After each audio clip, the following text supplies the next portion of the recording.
శ్రోతలందరికీ నా నమస్కారం. కథా ప్రయాణానికి స్వాగతం.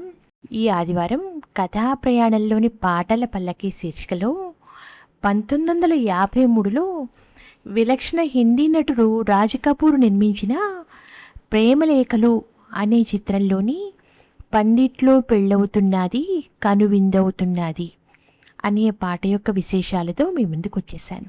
విలక్షణ హిందీ నటుడు రాజ్ కపూర్కి తెలుగునాట కూడా ఉన్న విశేష ప్రేక్షకాదరణ గమనించిన అతని చిత్రాల పంపిణీదారులు నవయుగ ఫిల్మ్స్ వారు రాజ్ కపూర్ని మీ తదుపరి చిత్రం తెలుగులో కూడా నిర్మించండి, ఇక్కడి ప్రేక్షకులకి మరింత చేరువవుతారు అని సూచించారట.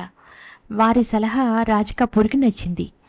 తను అప్పుడు ప్లాన్ చేసిన ఆహ్ చిత్రాన్ని తెలుగు ప్రేమలేఖలు అనే పేరుతోనూ తమిళంలో అవన్ భాషల్లోనూ నిర్మిస్తున్నట్టుగా ప్రకటించారు. నటీనటులు సాంకేతిక వర్గం మాత్రం హిందీ మాతృకలోని వారే. చిత్రీకరణ ప్రారంభించడానికంటే ముందే తన చిత్రంలోని పాటలన్నిటినీ రికార్డ్ చేయడం రాజ్ కపూర్ అలవాటు. ప్రేమలేఖలు చిత్రానికి సంభాషణలతో పాటు పాటలు రాయడానికై బొంబాయి, ఇప్పటి ముంబైలో ఆరుద్ర కొన్ని నెలల పాటు ఉండాల్సి వచ్చింది. ఆయనతో పాటే తమిళ రచయిత కంబదాసన్ కూడా వెళ్లారు. ఉదయం 9 గంటలకల్లా ప్రారంభమయ్యే సంగీత చర్చలలో హిందీ గీత రచయితలు హజరత్ జైపురి, శైలేంద్రలతో పాటు ఆరుద్ర కూడా సంగీత దర్శకులు శంకర్ జయకిషన్తో కూర్చునేవారు. హిందీ పాటలు మొదట రాసేవారు. వాటిని అనుసరించడం అనువదించడం ఆరుద్ర కంబదాసన్ల వద్దు. ఒక్క పాట తప్ప తక్కినవన్నీ పూర్తయ్యాయి. అది శైలేంద్ర రాయవలసిన పాట. డజన్ల కొద్దీ పల్లవులు రాసినా ఏదీ ఆయనకు తృప్తి కలిగించలేదు. దాదాపు 3 నెలల తర్వాత శైలేంద్ర సన్నివేశానికి తగ్గట్టు తనకు నచ్చిన పాట రాశాననుకున్నారు. విన్న అందరికీ కూడా నచ్చింది. ముంబైకి సమీపంలోని మహాబలేశ్వర్లో షూటింగ్లో ఉన్న రాజ్ కపూర్ దగ్గరికి వెళ్ళి పాట వినిపించారు శైలేంద్ర. బాగుంది, కానీ మన చిత్రంలో సన్నివేశానికి సరిపోదు అని తేల్చేశారట రాజ్ కపూర్. చివరికి ఒకరోజు రాజ్ కపూర్ కూడా మ్యూజిక్ రూమ్లో ఉన్నప్పుడు శైలేంద్ర ఈ పాట వినిపించారు. రాజాకి ఆయేగి బరాత్, రంగేలి హోగి రాత్, మగన్మై నాచూంగి, హా మగన్మై నాచూంగి. రాజ్ కపూర్ ఆనందంతో శైలేంద్రని కౌగలించుకున్నారు. శంకర్ జయకిషన్ ఆ గీతానికి సంగీతం సమకూరుస్తుండగానే ఆరుద్ర చకచక తెలుగు పాట రాసేశారు. ఆ పాటే ప్రస్తుతం మనం ప్రస్తావించుకున్న పాట. పందిట్లో పెళ్ళవుతున్నది కనువిందవుతున్నది నటనమే ఆడెదను. ఈ పాట చిత్రీకరించబడిన సన్నివేశం ఏంటంటే, రాజు అంటే పాత్రధారి రాజ్ కపూర్, నీలు అంటే నర్గీస్ ప్రేమికులు. రాజు తనకి క్షయరోగం అని తెలియగానే నీలు నుంచి దూరం అవడానికి, ఆమెని తను అసలు ప్రేమించలేదని చెప్తూ ఆమె అక్కయ్య చంద్ర విజయలక్ష్మితో ప్రేమ నాటకం ఆడతాడు.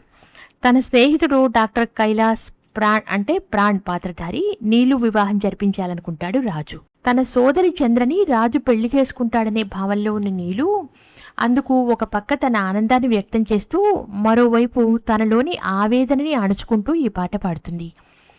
ఆమె పాటని నీలు తల్లి లీలా మిశ్రా, చంద్ర, రాజు, డాక్టర్ కైలాష్ వింటూ ఉంటారు. ఈ సన్నివేశానికి తగ్గ పాట రాజ్ కపూర్కి నచ్చినట్లుగా రాయడానికి శైలేంద్రకి 3 నెలలు పట్టింది. అందున అనేక మార్లు తిరగరాసిన తర్వాత అన్నారు ఆరుద్ర. తను అంత త్వరగా అందరూ మెచ్చే విధంగా ఈ పాట రాయగలిగాడు అంటే అందుకు ముఖ్య కారణం ప్రేరణ శైలేంద్ర అనే అన్నారు ఆరుద్ర. ఈ పాట అనే కాదు, ఈ చిత్రంలోని పాటలన్నీ నేను సునాయాసంగానే రాయగలిగాను. ఒక సన్నివేశం హిందీలో తీసిన తర్వాత తిరిగి అదే నటీనటులతో తెలుగు, ఆ తర్వాత తమిళ భాషల్లో సంభాషణలు చెప్పించి చిత్రీకరించారు.